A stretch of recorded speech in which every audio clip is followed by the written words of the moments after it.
داستانی چارپند خر. بود نبود غیر از خدا هیچ کس نبود. شغالی در نزدیکی باغ انگوری خانه داشت. هر روز از سوراخ دیوار وارد باغ می شد و تا می توانست انگور می خورد. بقیه انگورها را هم خراب می کرد و از بین می برد. باغبان وقت فهمید دزد انگورها شغال است، چوبش را برداشت و در گوشه‌ای پنهان شد. شغال وارد باغ شد، رفت سراغ انگورها. باغبان فوری سوراخ دیوار را گرفت و راه فرار شغال را بست. بعد با چوبش افتاد به جان شغال. آنقدر او را زد که نزدیک بود جانش را از دست بدهد. شغال که میدانست باغبان به این راحتی دست از سرش بر نمی دارد، خودش را به مردن زد. باغبان هم او را برداشت و از باغ انداخت بیرون. شغال مدتی همانطور بی حرکت روی زمین ماند. بلند شد و لنگ و لنگان از آنجا دور شد. رفت پیش گرگی که در آن گوشه بود. گرگ حال روز او را که دید پرسید: چه شده پسر کاکا؟ که تو را به این حال روز انداخته؟ شغال سرگذشت خود را بازگو کرد. گرگ گفت: غصه نخور پسر کاکا، تو مهمان عزیز من هستی. تا کم استراحت کنی من میروم صید و شکاری میکنم و بر میگردم. شغال گفت: احتیاجی نیست، من در این نزدیکی خری را میشناسم که بسیار احمق و نادان هست. میروم و او را فریب میدهم و به اینجا میآورم تا تو شکارش کنی. گرگ گفت: درست است، برو و زود او را به اینجا بیاور. شغال به طرف آبادی راه افتاد. رفت تا به آسیاب رسید. خر آنجا بود. بار زیادی آورده بود و از خستگی نفس میزد. شغال نزدیکش رفت و گفت: دوست بیچاره ای من، ببین خودش را به چه روزی انداخته است. از بس کار کرده تمام گوشت تنش ریخته، یک تکه پوست و استخوان شده. آخر عزیز من، جان من، تا کی میخوایی برای آدم ها کار کنی و اینطور برایشان بار ببری؟ نکند میخوایی خودت را به کشتن بدهی؟ خرای کشید و گفت: میگویی چه کار کنم؟ چاره ای ندارم. شغال گفت: چاره ای نداری؟ اگر بخوایی من تو را به جایی میبرم که مثل بهشت است، حتی از بهشت هم بهتر. خر پرسید: کجا؟ شغال جواب داد: به یک جای سبز و قشنگ، به جایی که پر از علفهای تازه و خوشبو است، به جایی که دست هیچ آدمی زادی به تو نمیرسد. خر به فکر فرو رفت. شغال گفت: آنجا می توانی از صبح تا شب بخوری و بخوابی و لذت ببری. اصلا هم مجبور نیستی کار کنی و بار ببری. اینطور من هم از تنهایی بیرون می آیم، با هم می گردیم، می چرخیم این در و آن در، حرف می زنیم. خر در خیالش به جایی رفت که شغال می گفت: چه جای قشنگی بود، چه آب و هوایی داشت، چه علف هایی داشت، چه چشمه هایی بود. خر با خوشحالی در علف ها دوید و خیز زد. بعد رفت کنار چشمه و با صدای بلند ار کرد. آخرش هم خودش را انداخت در وسط علف ها و این طرف و آن طرف غلط میزد. خر همینطور در خیالش بود که شغال پرسید: خب چه میگویی؟ میایی یا نه؟ خر از خیالش بیرون آمد. شغال دوباره پرسید: آهای رفیق، با تو هستم، گفتم میایی یا نه؟ خر گفت: بله میایم. سپس با هم راه افتادند. خر از جلو و شغال از عقبی. خر تون میرفت و شغال لنگ لنگان. کمی که رفتن خر برگشت و دید شغال عقب مانده است. پرسید: چه شده؟ پس چرا نمیایی؟ شغال جواب داد: نمیتوانم، پایم درد میکند. بعد گفت: اگر مرا سوارت کنی زودتر به آنجا میرسیم. خر سوارش کرد.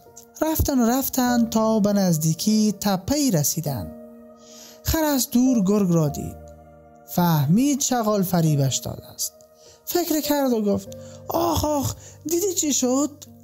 شغال پرسید چه شد؟ دوستان عزیزم، اگر تا اینجای داستان خوشتان آمد ویدیو را لایک و چینل را سابسکرایب کنید. برگردیم به قصه ایمان. خر گفت پننامه پدرم یادم رفته و سپس برگشت. شغال فریاد زد و گفت چه کار میکنی؟ کجا میروی؟ خر گفت میروم پننامه پدرم را بیاورم. شغال پرسید حالا اگر این پننامه نباشد چی میشود؟ خر جواب داد نه نمیشود. این پننامه همه زندگی من هست. من شبان را زیر سرم میگذارم و میخوابم. اگر یک شبان را زیر سرم نگذارم تا صبح خوابم نمیبرد. شغال با خود فکر کرد اگر این خر احمق تنها برود دیگر بر نمیگردد. برای همین گفت درست است، من هم با تو میایم تا تنها نباشی، چون میدانم حق با توست. هیچ حیوانی نباید پند پدرش را فراموش کند. بعد گفت خب حالا بگو بدانم در این پندنامه چه نوشته است؟ خر گفت پدرم 4 سفارش به من کرده است. اول این که هیچ وقت پندنامه را از خودم دور نکنم. دوم شغال پرسید دوم چی؟ خر گفت نمیدانم. دوم و سوم و چهارمش یادم نمی آید. بگذار وقتی پندنامه را برداشتم برایت میگویم. و 4 نعل به طرف آبادی رفت. نزدیک آبادی که رسیدند خر نفس راحتی کشید و گفت راستی بقیه پندها یادم آمد. دوست داری بشنوی؟ شغال گفت بله دوست دارم. خر گفت پند دوم این است که اگر وضع بد داشتی مواظب باش و بدترش گرفتار نشوی. پند سوم این است که دشمن دانا بهتر از دوست نادان هست. و پند چهارم این است که خر دوباره ساکت شد. شغال منتظر ماند. حالا دیگر با آبادی رسیده بودند. شغال پرسید که چی؟ خر گفت پند چهارم این است که با شغال دوستی نکن و با گرگ همسایه نشو. شغال ترسید. سپس خر با صدای بلند سگ‌های آبادی را که دوستش بود صدا زد. شغال ترسید و گفت یعنی چی؟ خر گفت یعنی این که من میدانم تو چه نقشه‌ای برایم کشیده بودی. شغال تا این حرف را شنید فوری از پشت خر پایین پرید و پا به فرار گذاشت. اما دیگر دیر شده بود، چون سگ‌های آبادی دنبال او دویدند و به او رسیدند و یک جای سالم در بدنش باقی نگذاشتند. پایانی داستانی توتی و بقال از مثنوی مولانا. بود نبود در سالهای قبل از امروز یک بقال در دکان خود یک توتی سبز و خوشخط و خال و زیبا داشت. مرد بقال به این توتی حرف زدن را یاد داده بود. توتی مثل آدم ها حرف میزد و زبان انسان ها را بلد بود. او نگهبان دکان بود و با مشتری ها شوخی میکرد و آنها را میخنداند. بازار بقال را گرم میکرد. یک روز از یک طرف دکان به طرف دیگر پرید. بالش به شیشه روغن خورد. شیشه افتاد و شکست و روغن بر روی دکان ریخت. توتی بیچاره بسیار بار خطا شد و تمام شیشه هایی که در دکان ریخته بود را جمع کرد و در کنار گذاشت. اما فراموش کرد که روغنی ریخته شده را هم پاک کند. ساعتی گذشت. وقتی مرد بقال آمد دید که روغن ریخته و دکان چرب و کثیف شده است. فهمید که کار توتی است. نزد توتی آمد و گفت روغن را تو اینجا ریخته ای؟ توتی که بسیار شیرین سخن و راستگو بود گفت من میخواستم که از این طرف دکان به طرف دیگر بپرم. فکرم نبود و بالم به بوتل شیشه خورد. بوتل هم شکست و تمام روغن چپه شد. مرد بقال بسیار عصبانی شد و گفت: تو میدانی قیمت این بوتل چند است؟ مگر چه کار لازمه داشتی که باید با آن طرف دکان میرفتی؟ توتی بیچاره دیگر چیزی به گفتن نداشت و در جایش آرام نشست. مرد بقال دیگر عصبانیتش به اوج رسید و از عقب دکان چوب برداشت و آمد و بر سر توتی زد. دوستان عزیزم، اگر تا اینجای داستان خوشتان آمد حتما ویدیو را لایک و چینل را سابسکرایب کنید. برگردیم به قصه ایمان. فریاد و ناله توتی با آسمان بلند شد و سر توتی زخمی شد. هر روز که میگذشت کم کم موهای سر توتی میریخت و آرام آرام کل میشد. بعد از گذشت چند هفته با کلی سرش تاس شد. توتی دیگر سخن نمی گفت و شیرین سخنی نمی کرد. بقال و مشتریهایش ناراحت بودند. مرد بقال از کار خود پشیمان بود و می گفت: کاش دستم می شکست تا توتی را نمی زدم. او دعا می کرد که تا توتی دوباره سخن بگوید و بازار او را گرم کند.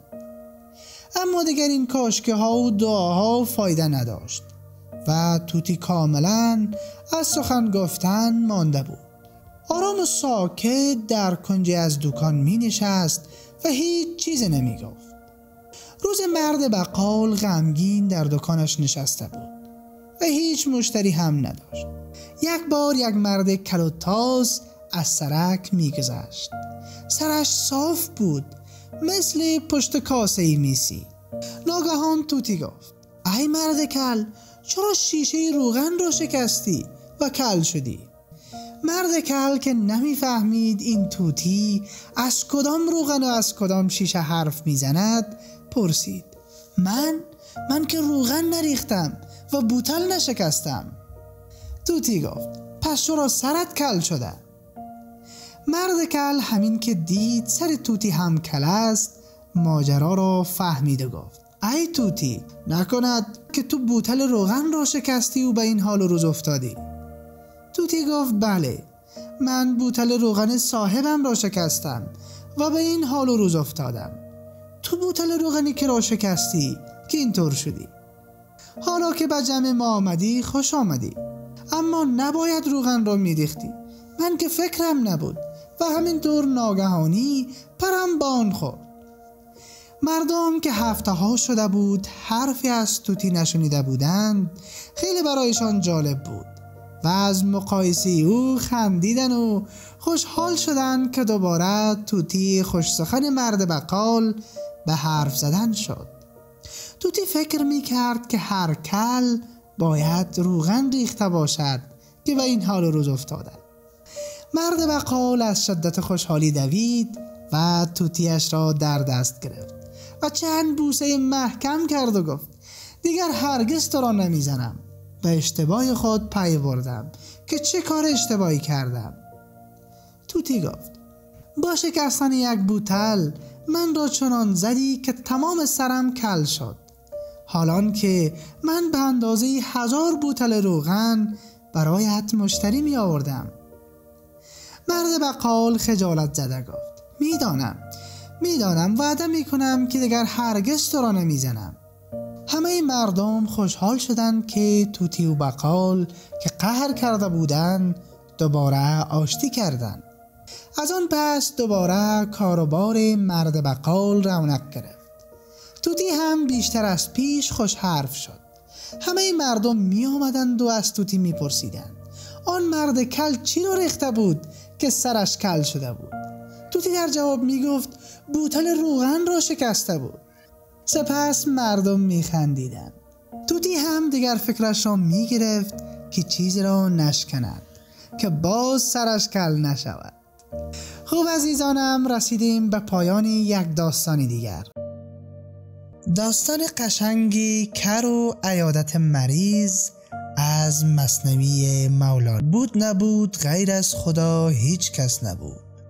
مرد کری بود که میخواست به عیادتی همسایه مریضش برود. با خود گفت من کر هستم، چگونه حرف بیمار را بشنوم و با او سخن بگویم؟ او مریض است و صدایش ضعیفم هست. وقتی ببینم لبهایش تکان میخورد میفهمم که مثل خود من احوال پرسی میکند. کر در ذهن خود یک گفتگو آماده کرد این گونه: من میگویم حالت چطور است؟ او خواهد گفت مثلا خوبم شکر خدا، بهترم. من میگویم خدا را شکر، چه خورده ای؟ او خواهد گفت مثلا شوروا یا سوپ یا دارو. من میگویم نوش جان باشد. پزشک تو کیست؟ او خواهد گفت فلان حکیم. من میگویم قدم او مبارک است، همه بیماران را درمان میکند، ما او را میشناسیم، طبیب توانایی است. کر پس از این که این پرسش و پاسخ را در ذهن خود آماده کرد به عیادتی همسایه رفت و کنار بستر مریض نشست. پرسید حالت چطور است؟ بیمار گفت از درد میمیرم. کر گفت خدا را شکر. مریض بسیار حالش بد شد. گفت این مرد دشمن من است یا به عیادت من آمده است؟ کر گفت چه میخوری؟ بیمار که بسیار عصبانی شده بود گفت زهر کشنده. کر گفت نوش جانت باد. بیمار بیشتر از پیش عصبانی شد که این دوستی چندین سالش چرا این گونه میگوید. کر پرسید پزشکت کیست؟ بیمار گفت اسرائیل. کر گفت قدم او مبارک است، ما او را میشناسیم، طبیب توانایی است و همه بیماران را درمان میکند. حال بیمار خراب و خرابتر شد و از دوستش بسیار ناراحت شد. کر از خانه همسایه بیرون آمد و خوشحال بود که عیادتی خوبی کرده است. بیمار ناله می کرد که این همسایه دشمن جان من بوده، اما من او را دوست فکر می کردم. سپس دوستی آنها پایان یافت. از قیاسی که بکرد آن کرگزین، صحبت 10 ساله باطل شد بدین. اول آن کس که این قیاسک ها نمود پیش انوار خدا ابلیس بود. گفت نار از خاک بیشک بهتر است، من از نار و او خاک اکدر است. همین گمانهایی پیش از وقت ما و شماست که باعث تباهی ما انسان ها می شود و دوستان را که چندین سال دوستمان بوده ناراحت می سازیم. بسیار از مردم می پندارند که خدا را ستایش می کنند، اما در واقع گناه می کنند. گمان می کنند که راه درست می روند، اما مثل این کر راه خلاف می روند. پایانی داستان. داستانی مردی که روزی بی زحمت از خداوند می خواست. بود نبود غیر از خدا هیچ کس نبود. مردی در زمانی حضرت داوود علیه السلام پیوسته این گونه دعا می کرد: خداوندا رزق و روزی بی زحمت و بدون کار به من عطا فرما. و این مرد سالها در خانه نشسته بود و این دعا را می کرد. مردم وقتی که دعاهای بظاهر یاوه و بی اساسی او را می شنیدند مسخره‌اش می کردند، ولی او به مسخره کردن دیگران اهمیتی نمی داد و همچنان به کار دعا و نیایش و درخواست روزی بی زحمت مشغول بود و این گونه در تمام شهر معروف شده بود و مردم را تنبل و کاهل می پنداشتند.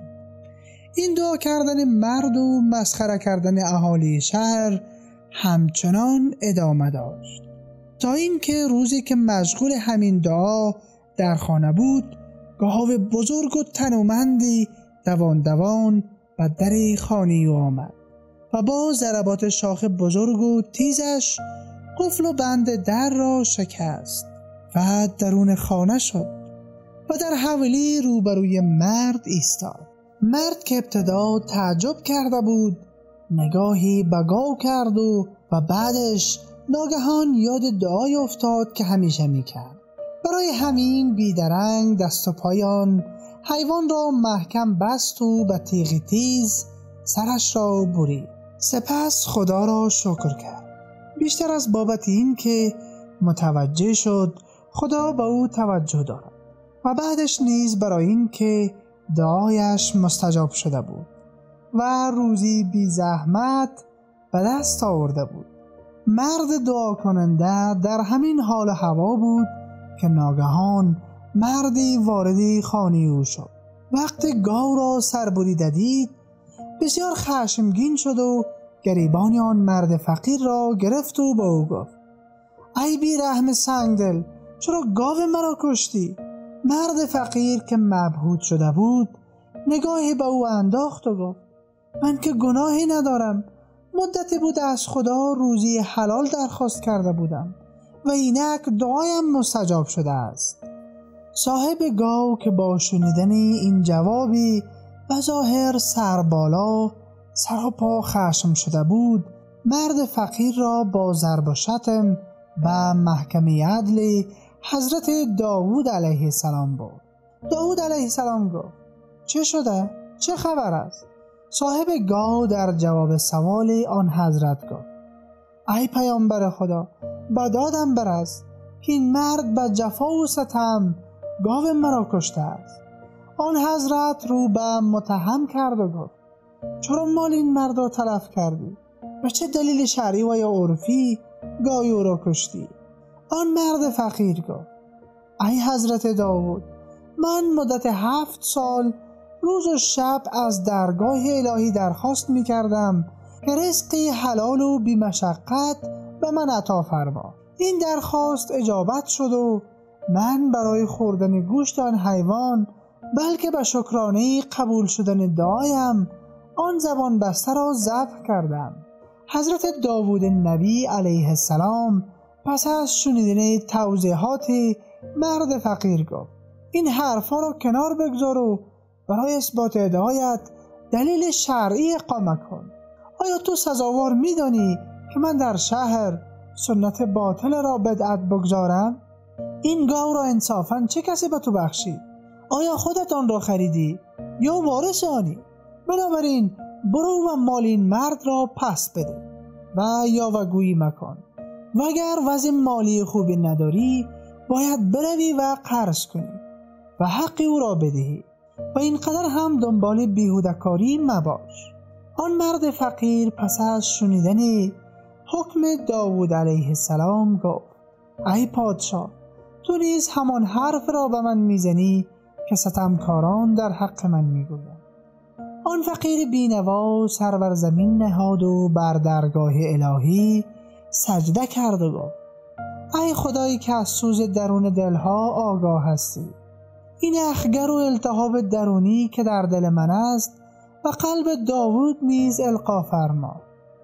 این سخنان را گفت و شروع کرد به های های گریستن و چنان گریست که دل حضرت داوود برای او سوخت و از گریه های مرد فقیر منقلب شد. بنابراین حضرت داوود از صاحب گاو خواست فعلا 1 روز مطالبه اش را از مرد فقیر عقب بیندازد و اجازه بدهد تا حضرت داوود 1 روز را بابت این دعوا تفکر کند. خب دوستان عزیزم، شما را چه درد سر بدهیم؟ خلاصه حضرت داوود پس از شنیدن سخنان دو طرف دعوا به سوی محراب عبادت و خلوتگاه خود رفت و مدتی در کار این دو به تفکر سپری کرد و سرانجام وحی الهی در این باره رسید و به حقیقت ماجرا برای او برملا گشت. داوود علیه السلام از خلوتگاه بیرون آمد تا حکم نهایی خود را در این ماجرا اعلام کند. او به صاحب گاو گفت: دست از دعوای بی اساس خود بردار که حق با مرد فقیر است نه تنها او ستمی درباره تو مرتکب نشده، بلکه باید همه اموالت را نیز به او بدهی. اگر تا اینجا داستان خوشتان آمد، ویدیو را لایک و چینل را سابسکرایب کنید. برگردیم به قصه ایمان. با شنیدن این حکم، آه و فغان صاحب گاو به آسمان بلند شد و دیوانوار به این سو و آن سو میرفت و از مردم کمک میخواست. مردم نیز با کمال تعجب و رقت قلب حق را به صاحب گاو میدادند و او را مظلوم فکر میکردند. از این رو در حکم و داوری حضرت داوود علیه السلام نیز شک کردند و اعتراضها شروع شد.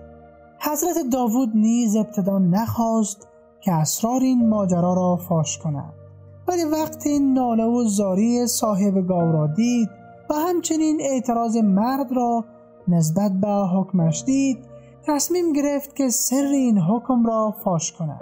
پس به مردم گفت: برخیزید و با هم به صحرا برویم تا به شما ثابت کنم که حق از آن کیست. همه به طرف دشت و بیابان روانه شدند. رفتند تا به درختی تناور و پرشاخ و برگ رسیدند. در اینجا حضرت داوود ایستاد و رو به مردم کرد و گفت: از زیر این درخت بوی خون به مشام من میرسد.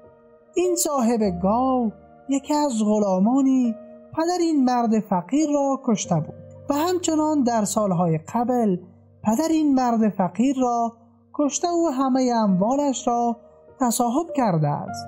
راز این جنایت در طول سالیان پوشیده ماند، اما حرص و طمع این صاحب گاو باعث شد که شکایت به محکمه من بیاورد و مظلوم نمایی کند و همین امر پرده از راز جنایتش برداشت. پایانی داستان.